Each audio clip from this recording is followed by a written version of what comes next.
Olá, amigos do canal Porta dos Pesadelos. Trabalhar em um hospital implica uma grande responsabilidade e um caráter forte. Isso ocorre porque nessas instalações, enfermeiros, médicos e médicas convivem diariamente com a dor, a tristeza e a morte. Mesmo assim, essas pessoas que se inclinam mais para a ciência e a lógica experimentam fatos bastante inexplicáveis e, em alguns casos, aterrorizantes. E hoje vamos apresentar 4 histórias de horror reais que aconteceram em hospitais. E lá vamos nós. Relato 1. A enfermeira morta.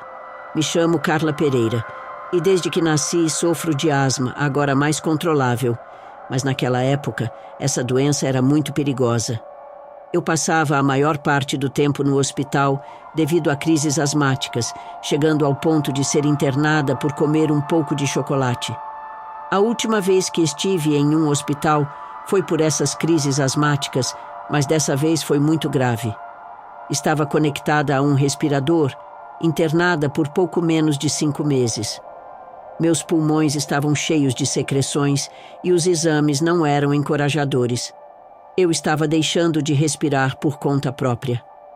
Lembro-me, entre sonhos, de ouvir o médico dizer à minha mãe que, se não fosse operada, eu morreria. No entanto, se fosse operada, havia 50% de chance de sobreviver e o outro 50% era a morte, devido à possibilidade de não aguentar a anestesia. Deram-me menos de 3 dias de vida. Durante a madrugada, uma médica entrou. Fui despertada pelos ruídos que ela fazia enquanto examinava cada paciente. Quando chegou até minha mãe, disse: "Não se preocupe, ela ficará bem. Amanhã irá para casa." Minha mãe, obviamente, ficou chocada. A médica se aproximou de mim, desligou o oxigênio, tirou a máscara e ajeitou meu travesseiro. Todo o pessoal tinha estritamente proibido retirar meu respirador, mas aquela médica tocou minha testa e disse: "Fique tranquila, não tenha medo. Você ficará bem, irá para casa." Ao ouvir essas palavras, senti muita paz e tranquilidade, também muito sono. Lembro-me de que ela disse à minha mãe para dormir um pouco, pois iria buscar um travesseiro para ela. Aquela médica me olhou e disse: "Ela ficará bem." Minha mãe recusou o travesseiro, mas repentinamente dormimos profundamente. Dormimos aproximadamente 2 horas. Nesse momento, a equipe da madrugada chegou e começou a gritar com minha mãe, perguntando por que ela tinha desligado o respirador e o oxigênio. Se estava louca e queria que sua filha morresse. Eu não tirei. Foi a médica que veio há pouco tempo. Disse que eu já estava melhor. Essas foram as palavras da minha mãe para essa nova enfermeira. Obviamente, as enfermeiras perguntaram sobre qual era a médica que estava presente naquele momento. Nenhuma que minha mãe a descreveu.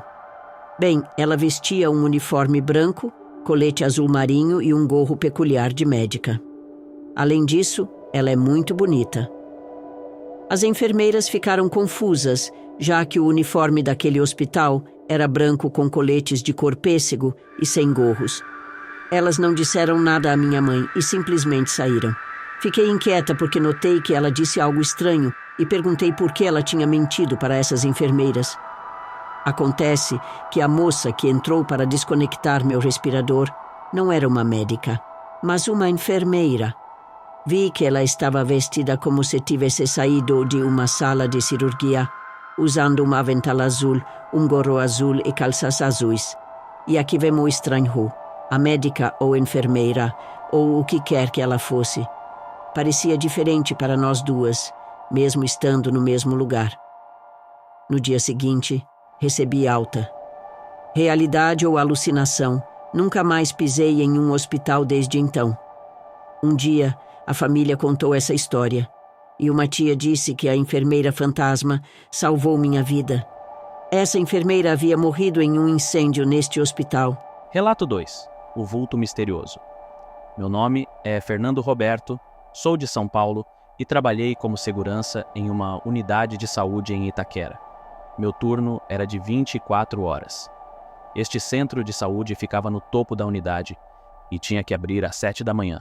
As enfermeiras e médicos encerravam o expediente às 5 horas da tarde. Obviamente, por ser segurança, eu ficava sozinho até o dia seguinte.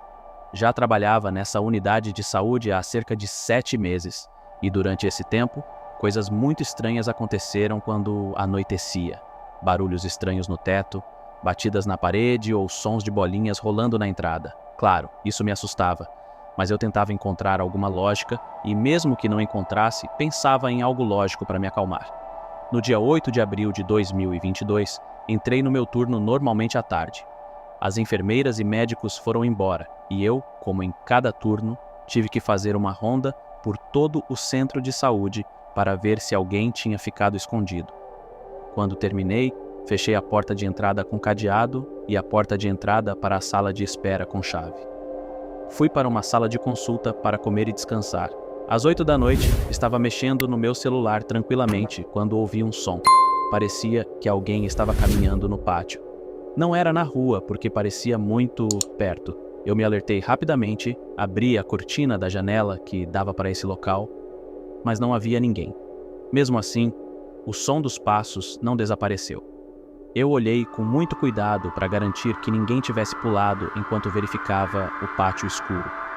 Esses passos pararam de ser ouvidos, mas de repente ouvi passos novamente, não mais no pátio, mas dentro da unidade de saúde. Nesse momento fiquei cheio de medo, pensando que alguém havia entrado para roubar. Mas não ouvi nenhuma porta se abrindo. Mesmo assim, os passos continuavam rondando na sala de espera, assim como ouvi o barulho de uma porta sendo batida. Liguei para a polícia e pedi ajuda. Disseram que chegariam em 5 minutos. Abri minha porta para encontrar o corredor da sala de espera, que estava com a luz apagada e conectava a uma sala de consulta que eu sempre fechava, mas agora estava aberta. Eu gritei para que saíssem, que a polícia já estava chegando. Fingi ter uma arma, mas não recebi resposta.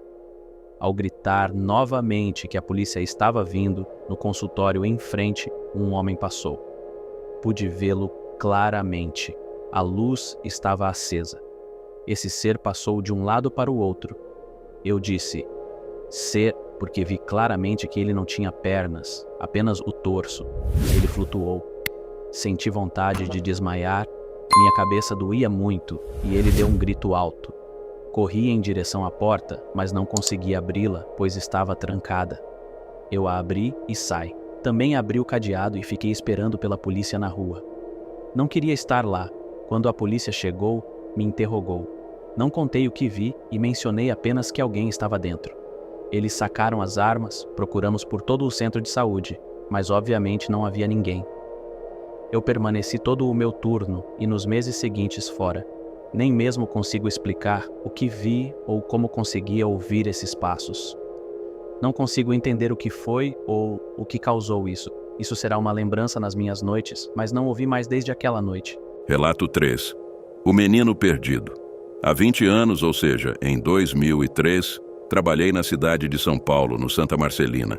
Esta noite foi uma das primeiras. Levei um paciente para a cirurgia às 2 da manhã e depois voltei pelos corredores que eu achava difíceis de memorizar. Caminhei por uma área do hospital que costumava ser pediatria e agora estava abandonada. Neste local guardavam coisas como camas ou coisas que não funcionavam mais. Continuei andando por esse corredor iluminado, mas com algumas lâmpadas piscando. Parecia sombrio porque eu estava totalmente sozinho. Antes de virar, vi um menino pequeno saindo de uma sala.